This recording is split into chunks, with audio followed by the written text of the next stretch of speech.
రాష్ట్రంలో రైతు పరిస్థితి ఎలా ఉంది అని తెలుసుకోవాలంటే ఒక్కసారి గ్రాస్ రూట్లోకి ఒకసారి వచ్చి గ్రౌండ్ మీదకి ఒకసారి వచ్చి తిరిగితే అర్థమవుతుంది. కారణం ఏమిటి అని అంటే ఎంత నిర్దాక్షిణ్యంగా ఈ ప్రభుత్వం వ్యవహరిస్తూ ఉంది, ఎంత నిర్దయగా ఈ ప్రభుత్వం వ్యవహరిస్తూ ఉంది అని చెప్పడానికి ఉదాహరణలు శతకోటి కనిపిస్తూ ఉన్నాయి. నిజంగా ఈ మోంతా అనే ఈ తుఫాను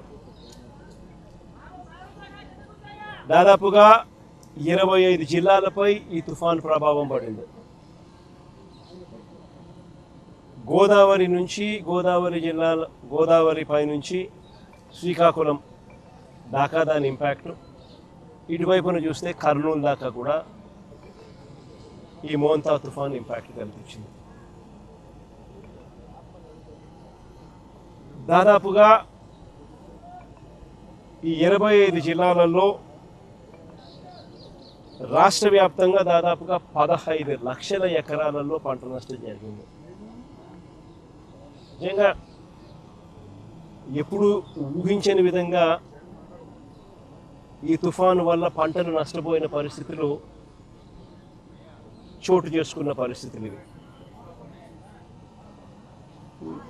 ఎందుకు ఈ పరిస్థితి వచ్చింది అని అంటే కారణం వరి అన్నది అత్యధికంగా ఈ 15 లక్షల ఎకరాలలో దాదాపుగా 11 లక్షల ఎకరాల పంట నష్టం జరిగింది వరి పంటకి. ఈ వరి అన్నది కరెక్ట్గా గింజలు పాలు పోసుకునే పరిస్థితిలో ఉన్నప్పుడు జరిగిన దారుణమైన పరిస్థితి ఇది. తీవ్రమైన గాలులు, ఆ గాలులతో పాటు వచ్చిన వర్షాలు, నిజంగా ఎంత దారుణమైన పరిస్థితి అన్నది చెప్పడానికి ఒకసారి చూస్తే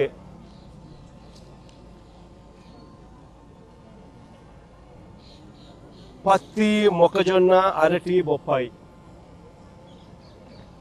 ఇవన్నీ కూడా లెక్కేసుకుంటే దాదాపుగా మరో 4 లక్షల ఎకరాలు అటు ఇటుగా.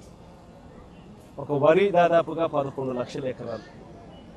రాష్ట్ర వ్యాప్తంగా దాదాపుగా 15 లక్షల ఎకరాలు రైతులు నష్టపోయిన పరిస్థితుల మధ్య ఈరోజు రైతులు కనిపిస్తూ ఉన్నారు. నిజంగా చంద్రబాబు నాయుడు గారి పాలనలో పరిస్థితి ఎలా ఉంది అని చెప్పి చూస్తే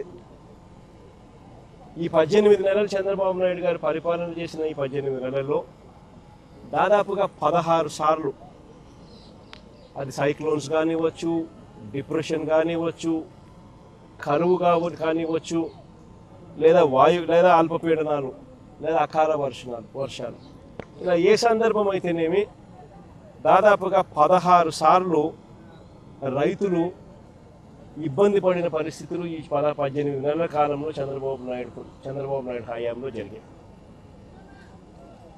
ఈ 18 నెలలుగా దాదాపుగా 16 సార్లు రైతులు ఇబ్బంది పడ్డ పరిస్థితులు ఎదురైనాయి.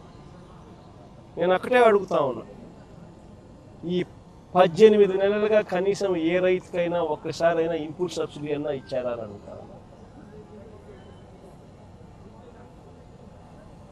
కనీసం ఏ రైతుకన్నా ఒక్కసారైనా కూడా కనీసం ఇన్సూరెన్స్ డబ్బన్నా కనీసం ఏ రైతైనా చూశాడా అని అడుగుతా ఉన్నా. కనీసం ఏ రైతుకైనా కూడా పెట్టుబడికి సహాయంగా 20,000 ఇస్తామన్నారు, అన్నదాత సుఖీభవ అని ఒక పేరు పెట్టారు, 2 ఏళ్ళకి కలిపి 40,000 ఇచ్చింది ఎంత అని చూస్తే అరకొరగా 5,000 ఇచ్చారు. అంటే పూర్తిగా రైతును వెన్ను విడిచారు. 40,000 ఇవ్వాల్సిన చోట 5,000 ఇచ్చారు పెట్టుబడి సహాయం కింద. 2 ఏళ్ళకి కలిపి 20,000. ఇన్పుట్ సబ్సిడీ రూపాయి రాల. ఇన్ని కెలామిటీస్ జరిగిన, ఇన్ని ఇబ్బందులు పడినా చివరికి ఉచిత పంటల బీమా ద్వారా రైతులకు ఉచితంగా ఇన్సూరెన్స్ అనేది వైఎస్ఆర్సీపీ ప్రభుత్వ హయాంలో ఏ రైతు ఇబ్బంది పడుకోకుండా, ఏ రైతుకు ఏ కష్టం వచ్చినా కూడా వెంటనే ఆ రైతుకు ఉచిత పంటల బీమా ద్వారా ఇన్సూరెన్స్ సొమ్ము వచ్చేది. అలాంటిది దాదాపుగా చెప్తా ఉన్నారు కథలు. 3.5 ఎకరాలు ఉంటే దాదాపుగా 70,000, 66,000 ఇన్సూరెన్స్ డబ్బులు గతంలో అందుకున్న పరిస్థితులు చెప్పుకుంటా ఉన్నారు, రైతులు గుర్తు చేసుకుంటా ఉన్నారు. అది కూడా ఈ పొద్దు రైతులకు రాకుండా పోయింది. చివరికి ఎరువులు కూడా బ్లాక్లో రైతులు కొనుక్కోవాల్సిన అధ్వానమైన పరిస్థితిలోకి ఈరోజు రైతు వెళ్ళిపోయారు. 263 రూపాయలకు దొరకాల్సిన ఎరువు యూరియా ఏకంగా 500 రూపాయలకు, 600 అన్నైతే 600 రూపాయలు కూడా కొనుక్కున్నాడు అవసరాన్ని బట్టి. బ్లాక్లో విచ్చలవిడిగా అమ్ముతా ఉన్నారు. పంట అమ్ముదాము అని చెప్పి చూస్తే ఇన్ని నష్టాలకు వచ్చి రైతు కష్టపడి పంట పండిస్తే పంట అమ్మాలని చూస్తే ఆ పంట గిట్టుబాటు ధరలు రాని పరిస్థితి. ఎంఎస్పి చూస్తే 1750, రైతు చేతికి వస్తుంది ఎంత అంటే కేవలం 1350 రూపాయలు. ప్రతి అడుగులోనూ కూడా రైతు నష్టపోతా ఉన్న పరిస్థితి ఈ చంద్రబాబు నాయుడు గారి ప్రభుత్వంలో మనం చూసాం. నేను అడుగుతా ఉన్నా, అదే ఒకసారి ఇంతకుముందు గతంలో వైఎస్ఆర్సీపీ ప్రభుత్వ హయాంలో ఈరోజు ప్రతి రైతు కూడా ఏ విషయాలు గుర్తు తెచ్చుకుంటా ఉన్నాడు. ఏ రోజు ఏ రైతు కూడా పంట నష్టం జరిగితే ఇబ్బంది పడే పరిస్థితి రావాల్సి వస్తుంది అని ఏ రోజు ఏ రైతు అధైర్యపడాల. గతంలో వైఎస్ఆర్సీపీ ప్రభుత్వ హయాంలో ప్రతి రైతుకు ఒక భరోసా ఉండేది. పంట కన్నా నష్టం జరిగిందనంటే జగనన్న ఉన్నాడు, ఉచిత పంటల బీమా ఉంది, వెంటనే మాకు డబ్బులు వస్తాయి. పంట నష్టం జరిగినా కూడా అన్న తోడుగా ఉంటాడు, ఉచిత పంటల బీమా చేశాడు, మాకు ఆదుకుంటాడు అని. ప్రతి రైతుకు ఒక భరోసా ఉండేది. అన్న ఉన్నాడు, సీజన్ ముగిసేలోగానే ఇన్పుట్ సబ్సిడీ మా చేతికి డబ్బు ఇస్తాడు, మరుసటి సీజన్ పోయేసరికి మళ్ళీ చేతిలో డబ్బులు ఆడతాయి, మా చేతిలో డబ్బులు వస్తాయి, ఆ డబ్బుతో మళ్ళీ మరుసటి సీజన్కు మళ్ళీ పంటలు వేసుకునే పెట్టుబడి పెట్టే పరిస్థితి మాకు ఉంటుంది. పెట్టుబడి మొదలయ్యేసరికి రైతుకు భరోసా ఉండేది. రైతు భరోసా కింద అన్న ఉన్నాడు, 13,500 మాట చెప్పాడు. మాట చెప్పిన ప్రకారం ప్రతి సంవత్సరం ఖచ్చితంగా ఇచ్చాడు. పంట వేసే సమయానికే మా చేతికి 7,500 రూపాయలు మా చేతికి వచ్చేది. అక్టోబర్లో మరో 4,000 ఇచ్చేవాళ్ళు, జనవరిలో మరో 2,000 వచ్చేది. ఖచ్చితంగా 13,500 ఆయన చెప్పిన ప్రకారం ఖచ్చితంగా ప్రతి సంవత్సరం ఆయన ఇచ్చేవాడు పెట్టుబడికి సహాయంగా అని చెప్పి. ప్రతి రైతుకు ఒక భరోసా ఉంటుంది. ఏ రైతుకైనా కూడా ఆర్బీకే అనేది చేయి పట్టుకొని నడిపించే ఒక వ్యవస్థగా ఉండేది. ప్రతి రైతు కూడా తాను వేసిన పంటను ఈ క్రాప్ జరిగేది. ఆర్బీకే పరిధిలోనే అక్కడే అగ్రికల్చర్ అసిస్టెంట్ అక్కడే ఉండి అగ్రికల్చర్ గ్రాడ్యుయేట్ చదివిన వాడు సచివాలయాలతో అనుసంధానమై వాలంటీర్లు చేయి పట్టుకొని నడిపిస్తూ ప్రతి రైతును కూడా తన పొలంలో తాను వేసిన పొలంలో తన రైతన్నను నిలబెట్టి ఫోటోలు తీసి జియో ట్యాగ్ చేసి ఈ క్రాప్ వ్యవస్థను ఈ క్రాప్ బుకింగ్ నమోదయ్యేది. ఆ బుకింగ్ నమోదు కావడంతో ఏ రైతుకైనా కూడా ఏ పంటకు ఎప్పుడు ఏ ఇబ్బంది వచ్చినా కూడా వెంటనే ఆ ఈ క్రాప్ నమోదైంది కాబట్టి రైతుకు వెంటనే ప్రభుత్వం తోడుగా నిలబడింది.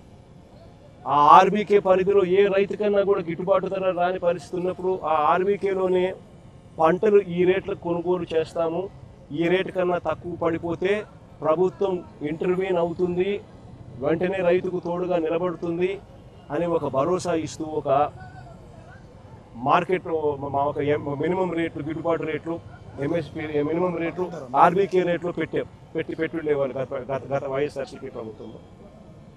ఎక్కడ పంట రేటు తగ్గిపోయినా కూడా వెంటనే ఆ ఆర్బీకే పరిధిలో వెంటనే అక్కడి నుంచి అలర్ట్, అగ్రికల్చరల్ గ్రాడ్యుయేట్ అక్కడ వెంటనే అలర్ట్ ఇచ్చేవాడు. వెంటనే జాయింట్ కలెక్టర్ ఎవరైతే జాయింట్ మేనేజింగ్ డైరెక్టర్గా కూడా తనను మార్క్ఫెడ్కు జాయింట్ మేనేజింగ్ డైరెక్టర్గా కూడా తన హోదా ఇచ్చి ఇటువంటి పరిస్థితుల్లో ఇంటర్వ్యూన్ అయ్యే బాధ్యత ఏదైతే పెట్టామో వెంటనే చేసి ఇంటర్వ్యూన్ అయ్యేవారు. ఆ ఆర్బీకే పరిధిలో పంటలు కొనుగోలు చేసి మార్కెట్లో కాంపిటీషన్ క్రియేట్ చేసి రైతుకు తోడుగా నిలబడేవారు. సీఎం యాప్ అని continuous monitoring of agricultural price and produce అని ఒక యాప్ ఆర్బీకే అసిస్టెంట్ చేతిలోనూ ఆర్బీకేలో ప్రతి రైతుకు బాసటగా ఉండేది. ఏ పంట రేటు తగ్గినా కూడా వెంటనే ప్రభుత్వం ఇంటర్వ్యూన్ అయ్యి తోడుగా రైతుకు ఉంటుంది.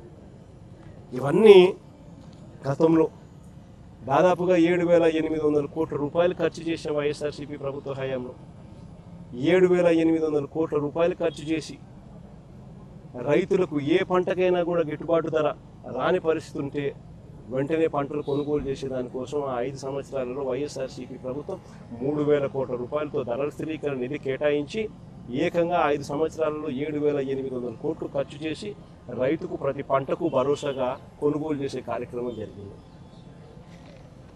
రైతుల దగ్గర నుంచి అప్పట్లో ఉచిత పంటల బీమా ద్వారా రైతులకు అందరికీ ఈ క్రాప్ చేయడం, వెంటనే రైతులందరికీ ఉచిత పంటల బీమా కింద తీసుకొని రావడం, దాదాపుగా 85 లక్షల మంది రైతులను ప్రభుత్వమే ప్రీమియం చెల్లించి రైతులకు ఉచితంగా పంటల బీమా ఇచ్చినందువలన ఆ రైతులకు ఏకంగా 7,800 కోట్ల రూపాయలు ఇన్సూరెన్స్ సొమ్ము కింద ఆ రైతులకు 5 సంవత్సరాలలో ఉచితంగా రైతులు రూపాయి కూడా ఖర్చు పెట్టుకోకుండా ఉచిత పంటల బీమా ద్వారా రైతులకు మేలు జరిగిచ్చేలా డబ్బులు పడ్డాయి.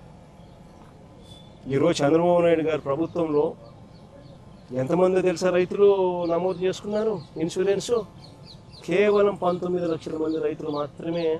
అది కూడా ఎవరైతే బ్యాంకు లోన్లు తీసుకున్నారో ఆ బ్యాంకు లోన్లు తీసుకున్నారు కాబట్టి ఆ బ్యాంకులు ఇన్సూరెన్స్ డబ్బులు ఖచ్చితంగా కట్ చేసుకొని ఇస్తారు కాబట్టి వాళ్ళకు మాత్రమే ఇన్సూరెన్సు వర్తింపయింది, కట్టింగ్ అయ్యింది. కేవలం 19 లక్షల మంది మాత్రమే. నేను అడుగుతా ఉన్నా, ఈరోజు ఇటువంటి విపత్కర పరిస్థితి వచ్చింది. ఈరోజు ఇటువంటి విపత్కర పరిస్థితిలో మిగిలిన రైతుల పరిస్థితి ఏమిటి అని అడుగుతా ఉన్నా. ఎవరైతే బ్యాంకుల దగ్గరికి వెళ్ళలేని పరిస్థితిలో ఉన్నారో, ఎవరైతే బ్యాంకులు ఇన్సూరెన్స్ డబ్బులు కట్ చేయకుండా ఇన్సూరెన్స్ డబ్బులు ఎవరికైతే కట్ చేసి వాళ్ళకి మాత్రమే ఎవరికైతే బ్యాంకులు కట్టినాయో మిగిలిన వాళ్ళ పరిస్థితి ఏమిటి? రాష్ట్రంలో మిగిలిన రైతుల పరిస్థితి ఏమిటి? ఉచిత పంటల బీమా తీసేయడం అన్నది అన్నిటికన్నా దారుణం కాదా అని అడుగుతా ఉన్నాం. ఈరోజు ఈ పంటకు వచ్చినాం, ఈ పొలానికి వచ్చినాం. ఈ పొలంలో ఉన్న రైతన్నను ఆశ్చర్యం కలిగించే విషయాలు చెప్తా ఉన్నాడు. ఈ రైతన్నను అడిగే, అన్న మీ పంటలేకి మీ పొలంలోకి ఎవరైనా ఎన్యూమరేషన్ చేయడానికి ఎవరైనా వచ్చారా అని. ఈ రైతులే కాదు, ఎక్కడ రాష్ట్రంలో ఉన్న ఏ రైతుని అడిగినా కూడా అన్న ఎవరి పొలంలోకి కూడా ఏ రైతు దగ్గరికి కూడా పొలంలోకి ఎవరు కూడా ఎన్యూమరేషన్కు రాలేదన్న అన్న మాట వినిపిస్తుంది. ఆశ్చర్యం ఏమిటో తెలుసా? ఇది కృష్ణా కలెక్టర్ ఇచ్చిన ప్రొసీడింగ్స్ 30వ తారీఖు డేటు, అక్టోబర్ 30వ తారీఖు డేటు కృష్ణా కలెక్టర్ ఇచ్చిన ప్రొసీడింగ్స్. ఈ ప్రొసీడింగ్స్లో కృష్ణా కలెక్టర్ ఏమంటాడు తెలుసా? 30వ తారీఖు తను ఈ ప్రొసీడింగ్స్ ఇస్తూ తను ఏమంటాడు, enumeration of crop damage and social audit, enumeration అయిపోవాలా, సోషల్ ఆడిట్ అయిపోవాలా, to be completed by 31st, అంటే ఒకరోజు. 30వ తేదీ ప్రొసీడింగ్స్ ఇస్తాడు, 31వ తారీఖు కల్లా సోషల్ ఆడిట్ అయిపోవాలా, ఎన్యూమరేషన్ అయిపోవాలంటాడు ఒక రోజులో. Enumeration of crop damage and social audit should be completed by 31/10/2025 and any grievances shall be రెడ్రెస్డ్ immediately. ఒక రోజు టైం. ఆశ్చర్యం కలిగించే విషయం ఏం తెలుసా? ఇక్కడ ఇంకొక పారాగ్రాఫ్ రాస్తారు. ఇంకొక పారాగ్రాఫ్ ఏమని రాస్తారు తెలుసా? District agricultural officer Machilipatnam or before 31/10/2025 without fail చేయాలా. The concern mandal agriculture officer sending list after the above deadline will invite action. అంటే ఆ తర్వాత ఎవరైనా అప్లికేషన్ పెట్టేదానికి కూడా లే, 31వ తారీఖు అయిపోవాలి, 31వ తారీఖు తర్వాత అప్లికేషన్ కూడా పెట్టేదానికి కూడా లే. The finalized list from the districts should be submitted to the director of agriculture AP Guntur on 1/11/2025.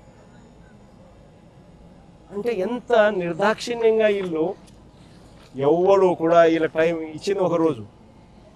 అంటే దాని అర్థం ఏంది?